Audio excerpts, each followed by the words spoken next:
그러면 그래서 해병대를 선택한 거다. 그 이유도 있고 네. 또 사실 이제 또 다른 이유가 있는데 저희 아버지가 해병 출신이시거든요. 병 275기? 275기면은 거의 몇 저야- 년도시죠? 그때가? 70년대. 70년대. 아마 70년대였을 거예요. 예. 아. 아버지가 5, 6년생이시니까 76년, 7년 이때. 그래서 아버지가 해병대 나오셨는데 항상 어렸을 때 저를 앉히고 해병대 영상을 보여주셨어요. 멋있잖아요. 그래가지고 멋있죠. 그리고 제 학군단에서 이제 또 그 저희 학예 훈련 들어가거든요. 그때 동기가 자기는 이제 군장 학생이어서 어쩔 수 없이 육군을 가지만 자기는 군장 학생 아니었으면 해병대 갔을 거라고. 해병대 진짜 군대라고. 그런 얘기를 해줘가지고 이제 그런 게 합쳐져가지고 저는 해병대를 선택하게 됐습니다. 아니 그러면은 우리 해병대를 이제 네. 선택을 하고 해병대 장교를 준비하면서 조금 나는 이런 부분을 조금 더 집중적으로 준비했다 했던 부분들이 있을까요? 일단은 체력이구나 해서 체력 운동을 열심히 했던 것 같아요. 그래서 이제 크로스핏을 임관하기 전에 계속 해왔었기 때문에 좀 크로스핏 운동 열심히 하면서 체력이랑 이렇게 웨이트 트레이닝 그런 걸 좀 열심히 했습니다. 그래서 학군 후보생 할 때 이제 특급전사도 이제 저희는 많이 없었거든요. 근데 제가 저희 학군에서 유일하게 특급전사였고. 아 그럼 체력 훈련도 그렇게 네. 했고 아니 그러면은 임관을 하고 이제 예. 해병대만의 빨간 명찰이잖아요. 예. 그걸 혹시 받았을 때 그때 기분 심정 어땠을까요? 혹시? 천자봉 갈 때 저희가 마지막쯤에 아마 천자봉 갔던 것 같아요. 천자봉 갔다 와서 마무리하고 저희 퇴소였는데 그때 훈련 일정이 천자봉을 이제 밤에 출발해서 밤에 갔다 왔거든요. 저희는. 오. 선배님 혹시 저희는 낮에 이제 갔다 오셨어요? 밤 새고 네. 그 아침에 이제 출발해가지고 올라갔다. 그래요? 네. 그럼 저희는 그래서 아침에 들어왔어요. 저희는. 오. 거의 밤샘 철야 행군이었던 것 같아요. 그래서 이제 갔다 와서 그 교훈단 남문 정문 쪽으로 들어갈 때 그냥 그때 딱 드는 생각이 이제 들어가면은 빨간 명찰 받겠구나 해서 빨간 명찰 받는 그 길에 아빠도 아마 이 길을 걷지 않았을까? 라는 생각이 딱 드는 거예요. 그래서 아빠가 걸었던 길을 내가 다시 걸어가지고 빨간 명찰을 받는다는 거에 대한 좀 뭉클함이 있었죠. 근데 또 아빠가 저 어렸을 때 일찍 돌아가셨거든요. 그래가지고 조금 더 그때 생각이 났습니다.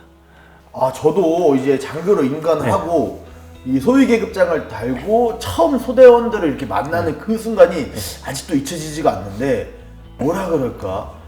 이게 내가 어떻게 해야 되지? 앞으로 이 친구들이랑 같이 진짜 전쟁이 난다면은 내가 이 친구들 이끌고 이렇게 해야겠구나라는 생각이 가장 컸고 약간 뭔가 책임감 이런 게 좀 많이 들었거든요. 저는 반가움도 있지만 반대로 혹시 어땠어요? 우리 이준 실장님은? 저는 일단은 그 처음에 실무에 갔을 때 저희 대대 갔을 때 원래 초급반 교육 중에 그 가가지고 미리 한 일주일 체험하는 거 있잖아요. 근데 제가 그때 무릎 수술을 했어요.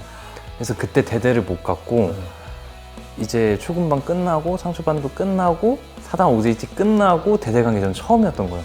너무 낯설고 이게 분위기도 모르겠고 그래서 일단은 좀 긴장이 컸던 것 같아요. 우리 실장님께서는 예. 어떤 소대장이 좀 되고 싶으셨어요?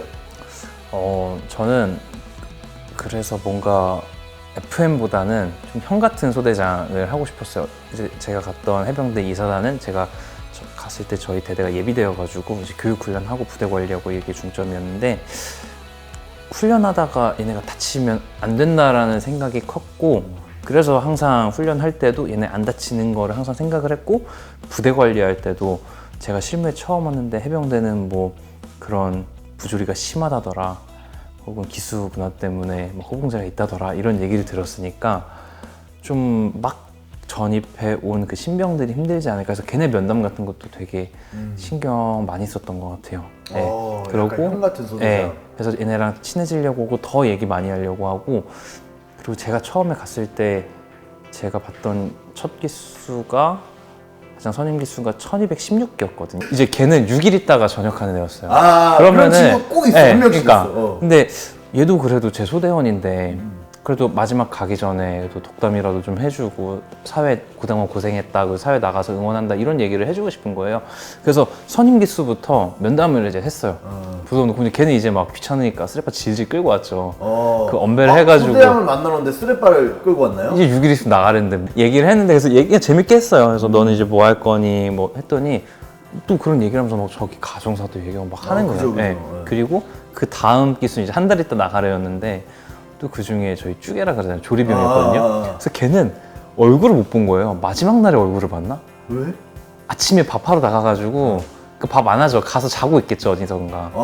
그리고 저 퇴근하면 이제 들어오고 그래서 몰랐던 애인데 나중에 이제 한번 면담하고 걔는 저녁하고 더 많이 봤어요. 막 술자리 서울 올라오면 연락해가지고 아 소장님 이러면서 막 밥 먹고 술 사주고 그러면서 오히려 더 많이 봤던 친구. 선임 기수부터 이렇게 면담했고 또 후임 이제 가장 후임들부터 새로 전입 온 신병들 또 이렇게 면담하면서 혹시 힘든 거 있지 않을까, 얘가 혹시 막 부조리로 힘들어하지 않을까라는 괜히 괜한 걱정에 그런 거를 조금 열심히 했던 것 같아요. 형 같은 소대장이 되고 싶었다고 말씀을 하셨는데 그걸 위해서 조금 어떤 노력을 이렇게 하셨어요? 혹시 뭐 어려웠던 점이 있었을까요? 일단 제가 하기 위해 했던 노력은 애들이랑 많이 시간 보내고 그리고 그런 후배들도 있었거든요. 무조건 17시 반 되면 바로 칼퇴하는. 근데 저는 이제 퇴근해가지고 뭐 치킨도 먹고 야식도 먹고 동기들이랑 뭐 저녁에 술도 먹고 하지만 얘네들은 여기 계속 있는 거잖아요. 여기서 뭐 운동한다고 하지만 갇혀 있는 거잖아요. 그래서 얘네들이랑 더 시간을 많이 보내려고 노력했어요. 그냥 퇴근 시간 지나도 같이 운동하고 볼 차고 그냥 생활반 들어와서 같이 TV 보고 저는 이제 핸드폰 있으니까 얘네 막 궁금한 거 찾아주고 그런 거 시간을 많이 보내려고 일단 했던 게 좀 컸던 것 같고요. 군대는 조직 생활이긴 하잖아요. 계급이 있는 사회고 그분은 좋은 사람을 얻으러 온 사람인 것 같은 느낌을 되게 많이 받았어요. 왜 그러냐면 제가 처음에 신병으로 들어왔을 때도 대부분의 사람들이 성인이긴 해도 무조건 긴장을 해요. 다 얼어붙어 있는 상태인데 같이 근무를 섰다고 하죠. 뭐 이준 소대장님은 당직으로서 이제 밤새 계속 근무를 하시는 거고 저는 4시간씩 이제 번갈아 가면서 교대를 하는데 그때도 4시간이지만 정말 많은 얘기를 했어요. 신병인데도 너가 나보다 저녁을 먼저 하기 때문에 너가 선배다. 그러니까 나를 후배처럼 해도 생각해도 된다. 이러면서 웃으면서 얘기를 해주셨죠. 그러니까 제 입장에서는 그나마 조금이라도 긴장을 풀 수 있는 시간이 그 4시간이지만 이준 소대장님하고 같이 근무를 하면서 이 사람은 사람하고의 관계를 되게 중요시 생각하는구나. 내가 이병이라고 무시하거나 그런 사람은 절대 아니구나. 동기들도 있고 후임들도 있었는데 사람한테 되게 관심이 많아요. 이 사람은 밖에서 어떤 일을 했고 뭐에 관심이 많고 뭐 당직 끝나고 밤새 쉬어도 쉬는데도 일어나가지고 야 너네 뭐 하냐 같이 하자 이런 식으로 와서 같이 공도 차고 그렇게 놀았었거든요. 그래서 제가 느끼는 거는 이준 소대장님은 정말 군대를 좋은 사람으로 얻기 위해 온 사람이구나 이런 생각을 했습니다. 그리고 휴가 갔다가 복귀하는 애들은 항상 약속을 잡아가지고 부대 앞에서 밥을 사서 들여보냈어요. 근데 그렇게 하니까 제가 지금 생각해보면 좋았던 게 저랑 약속을 했으니까 휴가 복귀 원래 늦는 애들도 거의 없었지만 아무래도 이런 휴가 복귀 그런 거 늦는 경우도 거의 없어. 그냥 미리 와가지고 같이 만나고 얘기하고 밥 먹고 이제 저는 17시 반에 그때 나와가지고 같이 밥 먹고 커피 먹고 이제 얘기 또 나누고 부대 안에서랑 또 밖에서 나눌 수 있는 얘기가 다르니까. 가장 기억에 남는 거는 제가 신병 위로 휴가라고 다들 100일 휴가라고 예전에 얘기를 했어요. 그 휴가를 나갔다 복귀 날에 이준 소대장님이 이제 복귀하는 시간이 있으니까 그때 같이 저녁을 먹고 들어가자 그랬는데 그때 또 마침 스테이크를 사주시더라고요.